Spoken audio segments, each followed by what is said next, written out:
This is a spiritual word for somebody, and I pray that this video only gets to those that needs to hear this today.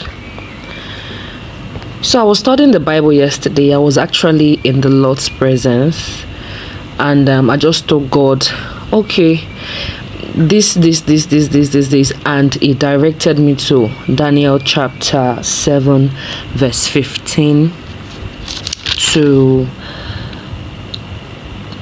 27. Yes, Daniel chapter 7, verse 15 to 27. And I can so much relate with it because I needed to hear from God. So this morning I told God, I said, I don't know if you are also sending me out to people who needs to hear this today. And I told Him to give me a sign if I should make a voice about this, or it's just for me alone to study. Then He told me to go ahead and make a voice about this. So I'm going to be reading Daniel chapter 7 verse 15 till the end, and I want you to follow up with me. Daniel wrote, I was terrified by these visions, and I didn't know what to think. So I asked one of those standing there, and he explained, the 4 beasts are 4 earthly kingdoms. But God Most High will give His kingdom to His chosen ones, and it will be theirs forever. I wanted to know more about the 4th beast because it was so different and much more terrifying than others. What was the meaning of its iron teeth and bronze claws, and of its feet that smashed what the teeth and claws had not ground and crushed? I also wanted to know more about all the 10 of the horns and its head. I especially wanted to know more about the one that took the place of the 3 others, the one that had eyes and spoke with arrogance and seemed greater than others. Did you note that? The one that had eyes and spoke with arrogance and seemed greater than others. While I was looking, this one attacked God's chosen ones and was winning the battle.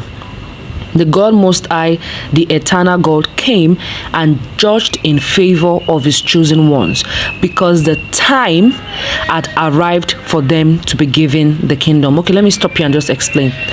You see, this verse is for someone who is under an attack from the oppressor. Maybe someone wants to get something from you so badly, something that does not belong to them. Someone wants to take something from you, or someone wants to override you, someone wants to overthrow you, someone wants to take your place forcefully, or your enemies are just surrounding you and it looks like they are getting away with whatever they are doing. You have so many oppressors, you have so many evil people around you. You have been oppressed year after year, month after month, day after day. And you always tell God, God, when are you going to stand up and fight for me? When will I see my enemies tremble? When will you deliver my enemies to my feet?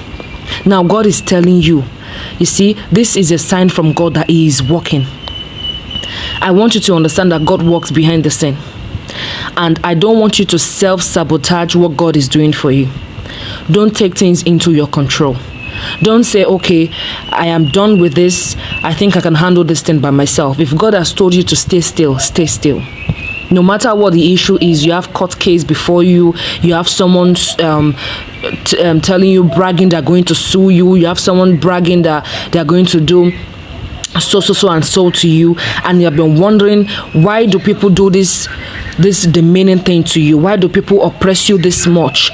And you know that God is faithful. You know that God can overthrow your enemies. You know that God can fight for you. You know God. This message is for those that know God already, but you are wondering, why does it seem so hard for God to repay these people with their evil? Why does it feel so hard that I have to be the one to pay for everything my enemies have been doing to me? Yes, God provides for me. Yes, God stands with me. Yes, I can say that God exists. But why does it look like these people are getting away with what they are doing? This message is for you. You see, the passage from at verse 22 said, then God Most High, the eternal God, came and judged in favor of the chosen one. God is coming swiftly to judge in your favor. I just want you to stay put and do not self-sabotage what God is doing for you in this season. remember that you are dealing with the God that works behind the scene. So I don't want you to allow confusion or your emotion come over you and you begin to fight this battle by yourself, or you begin to go ahead of God. Stay where God has positioned you. Stay quiet, stay calm. Yes, it may look like you don't know what you're doing. Reject that voice in your head telling you, is this how you will keep allowing people to tread over you? No, it is not your battle to fight. And God came and judged in favor of the chosen ones, because the time had arrived for them to be given the kingdom. The time. Understand that God does things in his own timing, the best timing. God does things in the time he has seen so perfect. So I'll continue to read from verse 23. It says, Then I was told by the one standing there, the fourth beast will be a fourth kingdom to appear on earth. It will be different from all others. It will trample the earth and crush it into pieces. All 10 of these horns are kings who will come from this kingdom, and one more will follow. This horn will be different from the others. It will conquer 3 other kings. The king will speak evil of God's Most High, and he will be cruel to the God's chosen ones. He will try to change God's law and the sacred season, and he will be able to do this for a time, 2 times, and half a time, but he will finally be judged and his kingdom completely destroyed. Then the greatest kingdom of all will be given to the chosen ones of God Most High. His kingdom will be eternal, and all others will serve and obey him. You see, what this is trying to say is, if your enemies have been doing this for a while, for 2 months, for 6 months, for several years, for you can't even count when, he will not be able to do this for more than the time that he or she had done this to you, because God will finally be the judge, and he or she will finally be judged and his kingdom completely destroyed. And at the end of the day, God will deliver his greatest kingdom into the hands of the chosen ones. So your God has not forgotten you, and is going to be with you. He is going to protect you. He is going to encamp and is going to shield you. So I don't want you to keep into record how long you have been attacked, how long you have been oppressed.